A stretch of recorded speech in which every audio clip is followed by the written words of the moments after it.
നിങ്ങൾക്ക് വിരോധമായി സംസാരിച്ചവർ, നിങ്ങൾക്ക് വിരോധമായി പ്രവർത്തിച്ചവർ, നിങ്ങളുടെ ജീവിത സാഹചര്യത്തിൽ നിങ്ങൾക്കെതിരെ കുറ്റം പറഞ്ഞവർ നിങ്ങളെ സമീപിക്കുന്ന ഒരു ദിവസം വരാൻ പോവുകയാണ്.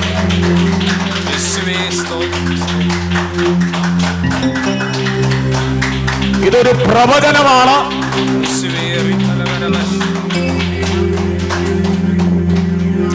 യോസേപ്പിന്റെ മുൻപിൽ ഈ കുറ്റപ്പെടുത്തിയവരും ഇല്ലാതാക്കാൻ ശ്രമിച്ചവരും വന്നു നിൽക്കുകയാണ്. ഞാൻ ഇങ്ങനെ ഇന്ന് ആത്മാവിൽ പ്രവചിക്കുന്നു, നീ നിന്റെ ബന്ധങ്ങൾക്ക് ഒരു അനുഗ്രഹമാകും. യെസ്.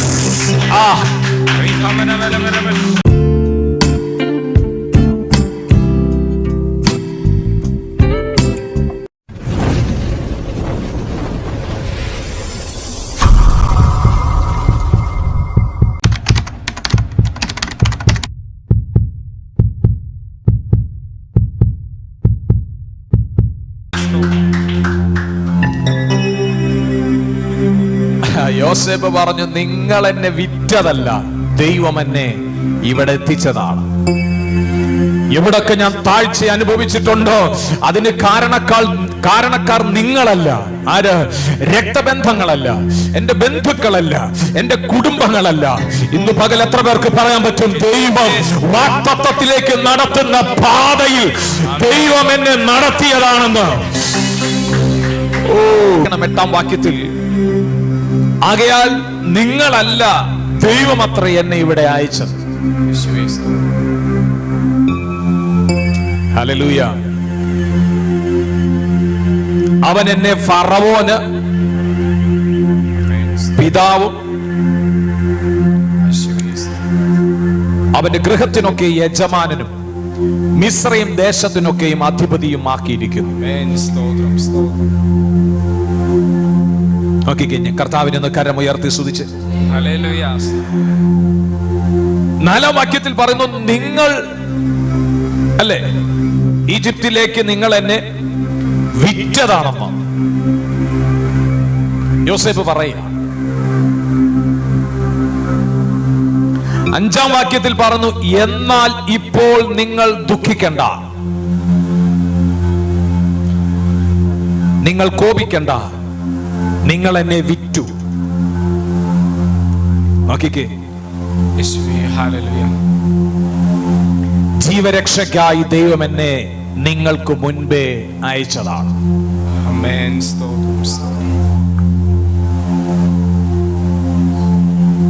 എന്തിനാണ് ഈജിപ്തിലേക്ക് ദൈവം ഈ യോസേപ്പിനെ അയച്ചതെന്ന് യോസേപ്പ് പറയുന്നത്? ജീവരക്ഷയ്ക്കായി.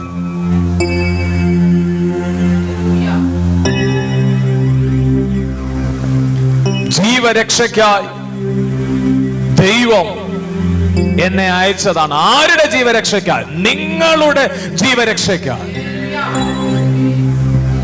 യോസേപ്പ് പറയുകയാണ്, സഹോദരങ്ങളെ, നിങ്ങൾ എന്നെ കൊല്ലാൻ ശ്രമിച്ചില്ലേ? നിങ്ങൾ എന്നെ പൊട്ടക്കുഴിക്കകത്തിട്ടില്ലേ? നിങ്ങൾ എന്നെ മിസ്രയീമിലേക്ക് പോകുന്ന കച്ചവടക്കാർക്ക് വിറ്റില്ലേ?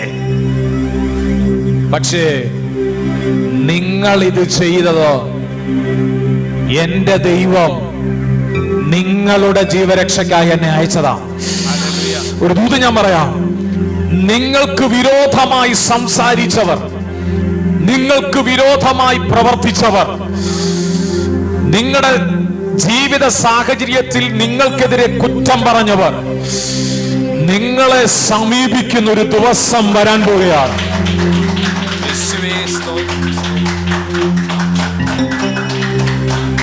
ഇതൊരു പ്രവചനമാണ്.